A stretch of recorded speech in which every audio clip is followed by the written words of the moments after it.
Недавно я размышлял над таким вот явлением, когда читал, вникал Евангелие от Матфея, 7 глава, 7 стих, мы прочитаем несколько стихов. «Просите, и дано будет вам, ищите, и найдете, стучите, и отворят вам. Ибо всякий просящий получает, и ищущий находит, и стучащему отворят».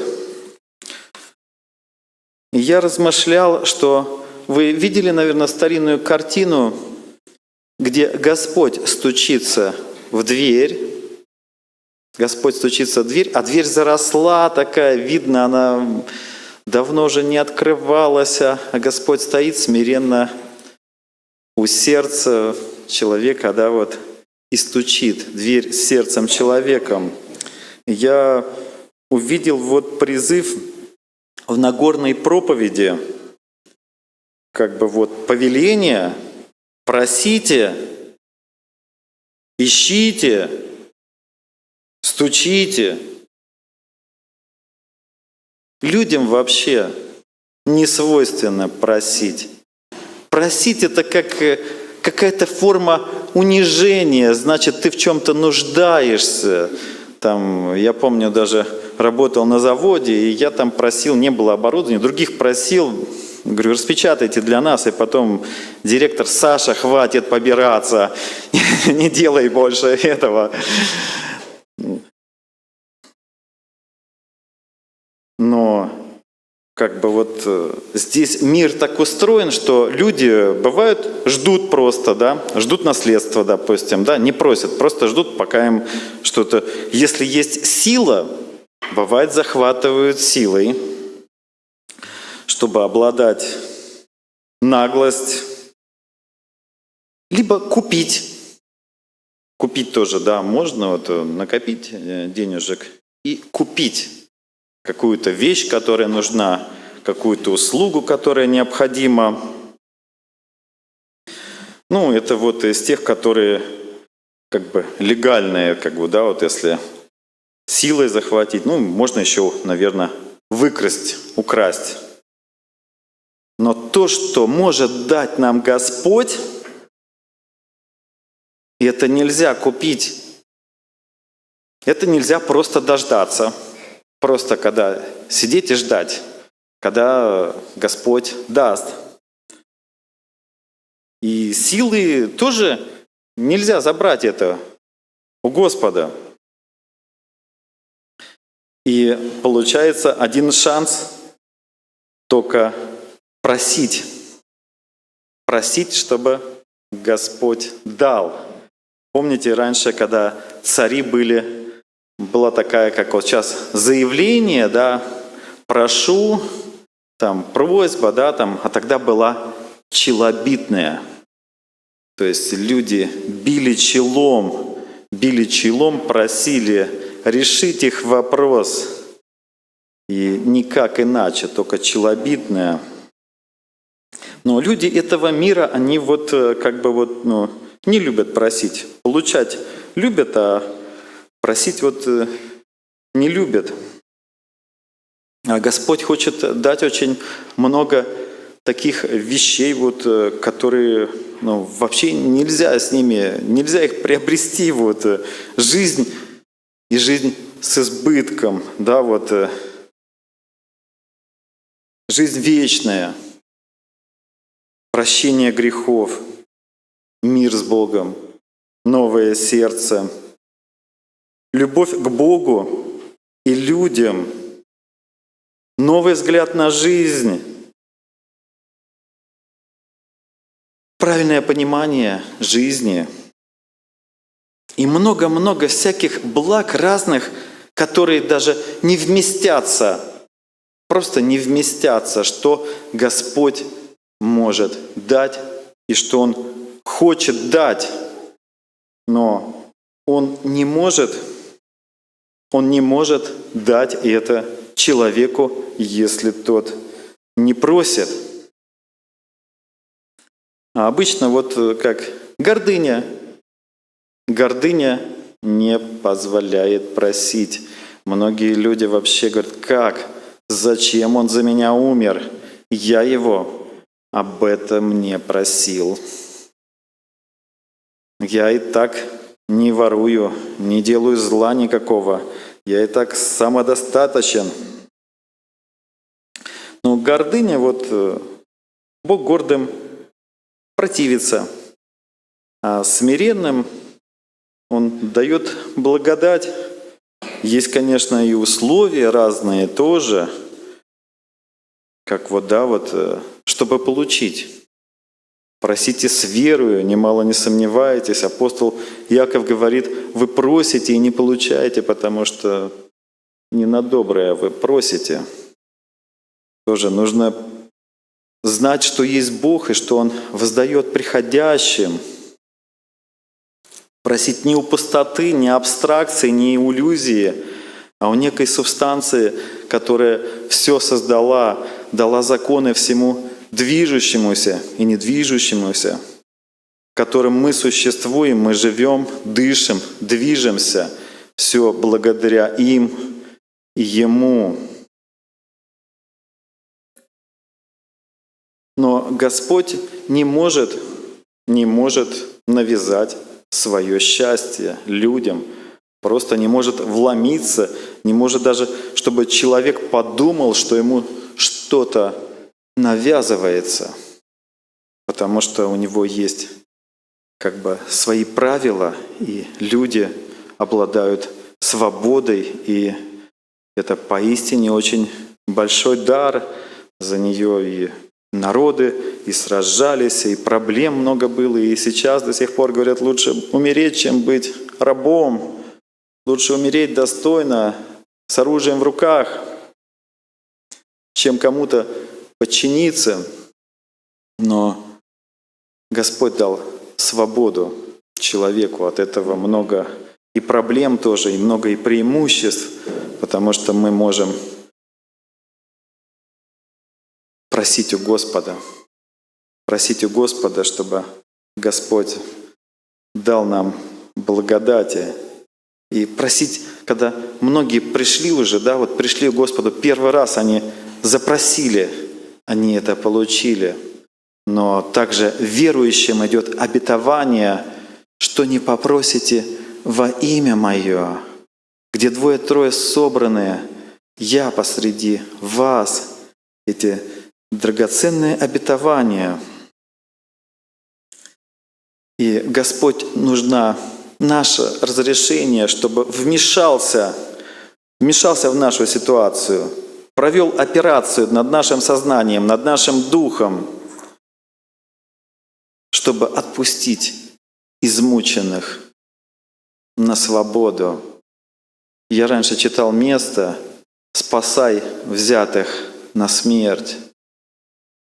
Но здесь же мы с вами, ведь по большому счету взяты на смерть. Смерть, как она ужасна. Как вообще любое наслаждение, любая вещь в этом мире, как она временна и приходящая. Когда человек получает что-то наконец, но потом он понимает, что это пройдет, а в старости останется только воспоминание, только вспышка, только иллюзия. Иллюзия того, что как было хорошо когда-то. Но у верующих совсем не так. У них главная встреча, главное счастье впереди находится впереди. И Господь беспокоится, что многие люди, они не готовы будут к этой встрече.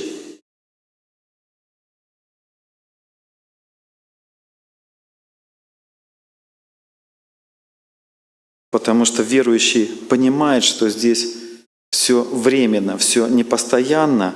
Но Господь сказал своим ученикам, которые сказали, мы все оставили, наши семьи, наших жен, мы пошли за тобой, оставили наши дома. И Он им сказал, а вы разве больше не получаете сейчас? Посмотрите, сколько у вас домов, сколько у вас всего есть.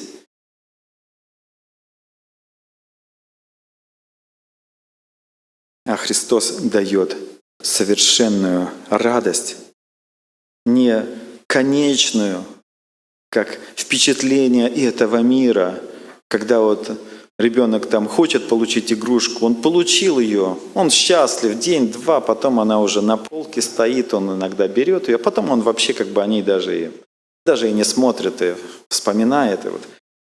И люди, они гонятся за чем-то, чтобы начать настоящую жизнь. А им кажется, вот, они сейчас купят вот это, возьмут эту ипотеку, приобретут это, вот это, вот это. И, наконец, можно вздохнуть. Я живу. Как анекдот про армянское кладбище. Когда там, говорит, я что-то не понимаю, почему сроки жизни разные? Говорит, у армян немножко по-другому, когда дом построен, все дети устроены, образованные, дача есть, все есть, они пишут, что они родились для жизни. И один услышал, говорит, напишите на моей могиле тогда, что я так и не родился. Вообще. Вот. Но сколько людей думают, что они начнут жить когда-то, когда вот это. Какая иллюзия и какой обман. Потому что Господь дает сейчас, как много людей, которые увидели это и заплакали, поняв ничтожность своей прошлой жизни. Сегодня мы рассмотрим одну историю. Вы ее наверняка читали и читали не один раз. Это как один человек захотел просто увидеть Иисуса.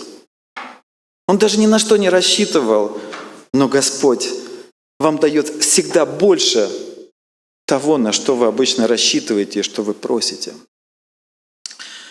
Итак, это Евангелие от Луки, 19 глава, с 1 стиха. «Потом Иисус вошел в Иерихон и проходил через него. И вот некто именем Закхей, начальник мытарей и человек богатый, искал видеть Иисуса. Но он не мог за народом, потому что мал был ростом. И забежал вперед, влез на смоковницу, чтобы увидеть его, потому что ему надлежало проходить мимо нее». На этом пока остановимся. У него есть проблема, у этого человека маленький рост. Маленький рост. Ну что сделаешь? Он пройдет и даже был бы он из дома Саулова, вообще бы проблем не было. А здесь маленький рост, и у него не только, у него несколько минусов таких он еще богатый человек. Богатый человек. Вы представляете, как богатый человек что-то сделает, о нем все репортеры напишут, учудил. Учудил, чудак такой. Залезть на дерево.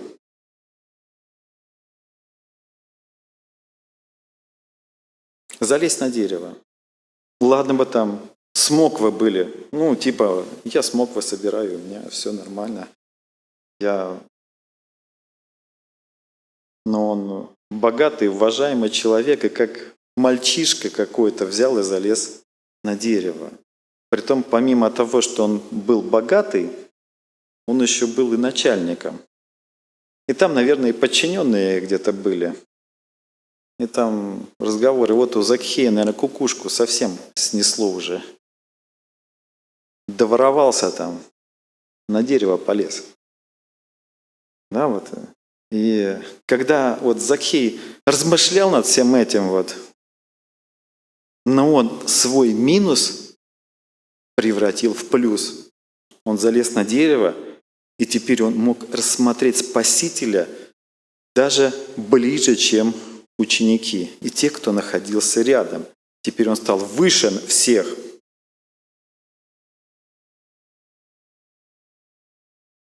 Но он хотел только посмотреть, только увидеть.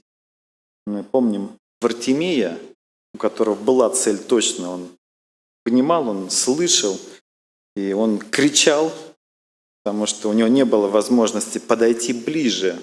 Он был слепой. У него были ограниченные возможности, и он кричал.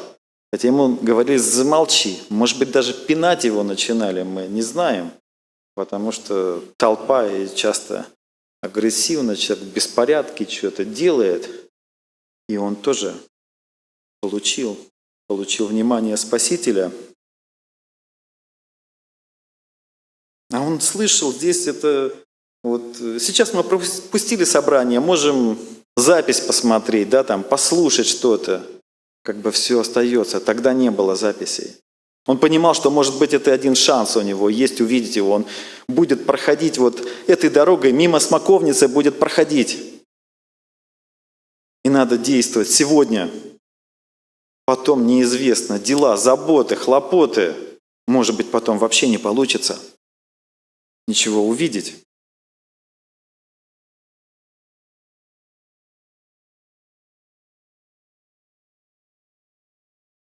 И он вот решается на такой шаг.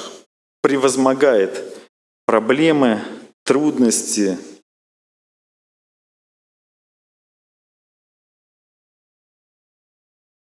И залезает на дерево. Идет Спаситель.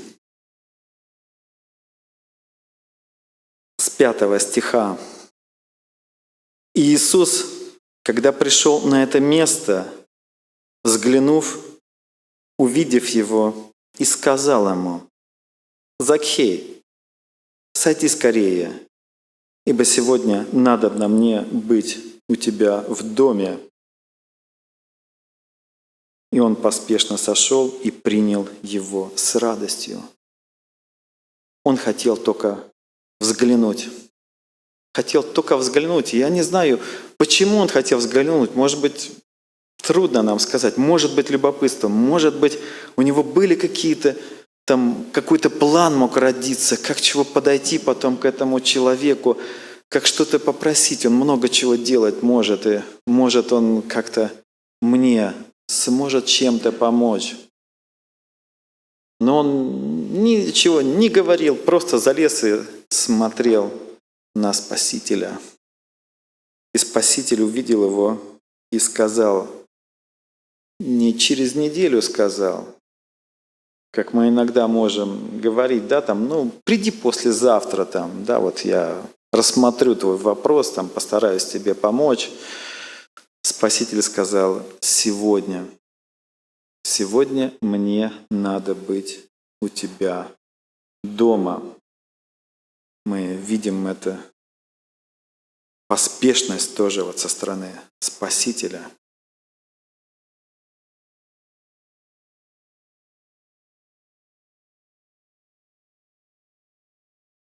И все, видя то, начали роптать и говорили, что он зашел к грешному человеку. Закхей же, став, сказал Господу. Здесь происходит встреча. Скорее всего, часа 2 она длится, да, вот. И когда тем он занимался, это он был руководителем налоговой полиции, собирал деньги. И написано, богатый был. Может быть, он и так был богатый, но он еще больше собирал. Рим дозволял собирать больше, чем надо, и оставлять. Риму было неинтересно. Отдай мне 50, собирай хоть 100, мне вот 50 отдай сюда, положи.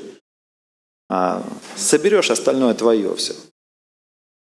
И как это, круговая порука, там все, наверное, как и сейчас во многих структурах это все, к сожалению, происходит, ничего не меняется. И мы видим, что люди роптать стали. Кому пошел? Вообще, просто зачем пошел? Закхей же, став, и сказал Господу: «Господи, половину имения моего я отдам нищим, и если кого чем обидим, воздам вчетверо». Иисус сказал ему: «Ныне пришло спасение этому дому, потому что и он сын Авраама. Спаситель ни у кого не требовал продать половину имения, ни у кого из учеников, за исключением одного богатого юноша, у которого он увидел эту привязанность и который как-то хотел следовать за Господом. И он ему только сказал: иди все раздай и приходи, следуй за мной. Если да, ты весь закон выполняешь, отлично. Но здесь Закхей сам видит тому, кому он служил мамоне. Конкретно он, может быть, откладывал на черный день, как люди, которые заботятся о дне завтрашнем. А кто знает, что завтра придет? Нужно вот скопить, нужно вот вдруг там есть возможность, нужно забрать этот ресурсик, забрать денежку.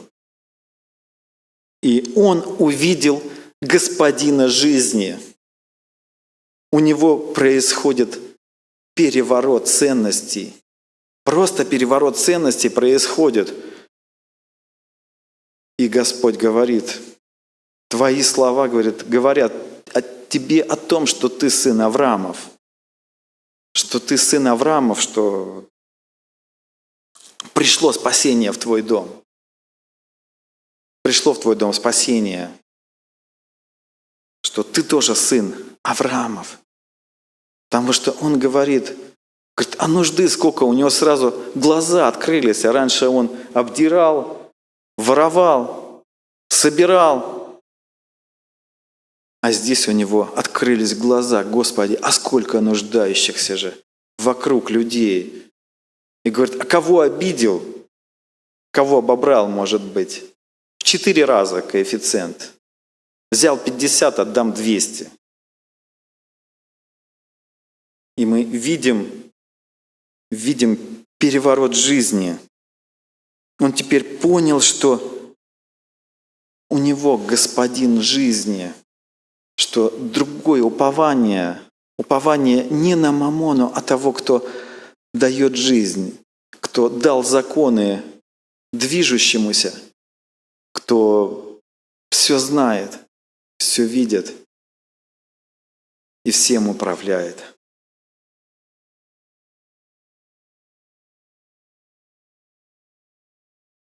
И вот этот вот переворот в жизни Закхея.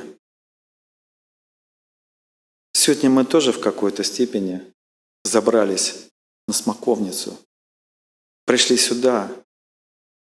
Сколько людей, которые не могут перешагнуть, потому что боятся. Иногда боятся даже в православный храм прийти. Я не говорю про нас. Про наши дома молитвы, это нужно вообще быть человеком очень, если ты имеешь власть, положение, да даже просто увидит и все. И многих людей это останавливает. Останавливает, чтобы им не дойти там стеснения, там, гордыни, еще что-то, что они пришли там к этому попу какому-то там. Что там у него делать? Но Господь, Он гордым противится. И Закхей это смог преодолеть. И сколько в нашей жизни таких тоже вот проблем, когда мы, может быть, думаем, что Господу не надаст, что мы стесняемся что-то попросить и ждем, что, может быть, это само разрешится. Осуждение этого мира, взгляд людей. Как часто и верующие даже ходят пред людьми, не пред Господом, а пред людьми, стесняются людей. И Спаситель сказал, кто постесняется моего имени в своем прелюбодейном обществе, мои ангелы тоже постесняются, когда придут. Жестко, очень жестко. Но это истина, она записана. И сегодня Господин жизни, который дал все законы, который всем управляет.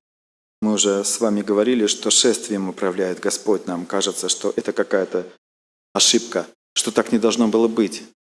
Но Господь говорит, никакой ошибки нет. Здесь все правильно.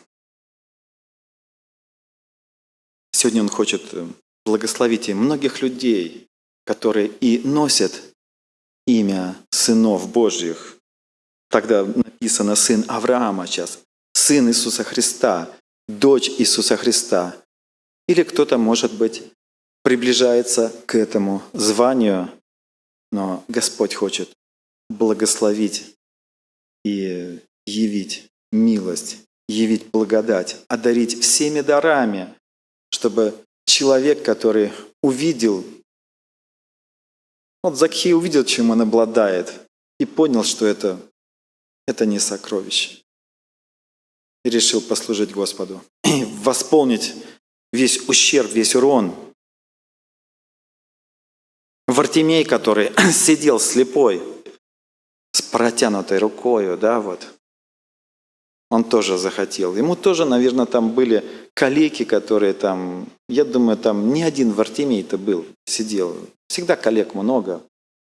Но он поверил, что он может получить. И он получил. Он закричал. Его не смогли заглушить. Люди тоже, окружение. Тоже нелепо выглядеть калека, который кричит и кого-то зовет там. Очень нелепо. Сиди тихо, побирайся. Может быть, хорошо вести будешь. Может быть, тебе денежку побольше дадут. А так, может быть, и отнимут, что ты заработал, там раскидают все. И Господь, Он изменяет, Он обеспокоен тем, что многие не готовы ко встрече с Ним. Многие люди не думают даже о вечности, о спасении, о жизни с избытком. Они цепляются как за этот мир. Но Македонский сказал, когда меня будете хранить, покажите мои руки, чтобы руки были открыты, чтобы увидели, что я ничего не уношу. Я, который владел полмиром, почти всем миром владел, покорил, но я ухожу с пустыми руками. И все, что руки человеческие держат, рано или поздно, они это перестанут держать. Перестанут держать и отпустят. Но то, что дает Господь, это навсегда. Это вечно. И новая жизнь, новое мышление, благословение во Христе Иисусе, прощение грехов, жизнь с избытком, радость, совершенная радость. Пусть имя Божие прославится сегодня. Давайте приблизимся к Господу. Давайте, может быть, будем просить. Давайте будем ждать. Перешагнем через гордыню, перешагнем через мнение других людей, которые всегда будут смеяться, будут не понимать, будут противостоять вам в оппозиции. Но если с вами будет Господь, они будут бессильны. Слава Ему и хвала. Аминь. Помолимся.